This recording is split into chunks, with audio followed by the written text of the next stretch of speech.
മാവേലി നാടുവാണിടും കാലം മനുഷ്യരെല്ലാരും ഒന്നുപോലെ ആമോദത്തോടെ വസിക്കും കാലം ആപത്തെന്നാർക്കും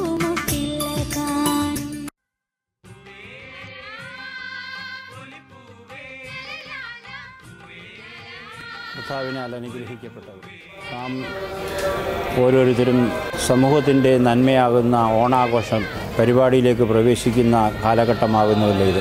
സമൂഹത്തിന് നന്മയുണ്ടാകുവാനും സമൂഹത്തിൻ്റെ നന്മ മനുഷ്യർ മുഴുവൻ അനുഭവിക്കുവാൻ തക്കവണ്ണം ഈ ഓണം മുഖാന്തരം ഇടയാകട്ടെ എന്ന് പ്രത്യേകം പ്രാർത്ഥിക്കുകയും ആശംസിക്കുകയും ചെയ്യുന്നു. പഴയ കാലങ്ങളിൽ ഒരു സമൂഹം മാത്രം ഓണാഘോഷമായിരുന്നെങ്കിൽ ഇന്നത്തെ കാലഘട്ടങ്ങളിൽ എല്ലാ മതവിശ്വാസികളും ഒത്തുചേർന്ന് സന്തോഷത്തോടെ ആഘോഷിക്കുന്ന ഈ ഓണാഘോഷ വേളയിൽ കൂടുതൽ നന്മകളും അനുഗ്രഹങ്ങളും മനുഷ്യർക്ക് ഉണ്ടാകട്ടെ എന്ന് പ്രത്യേകം പ്രാർത്ഥിക്കുകയും ആശംസിക്കുകയും ചെയ്യും.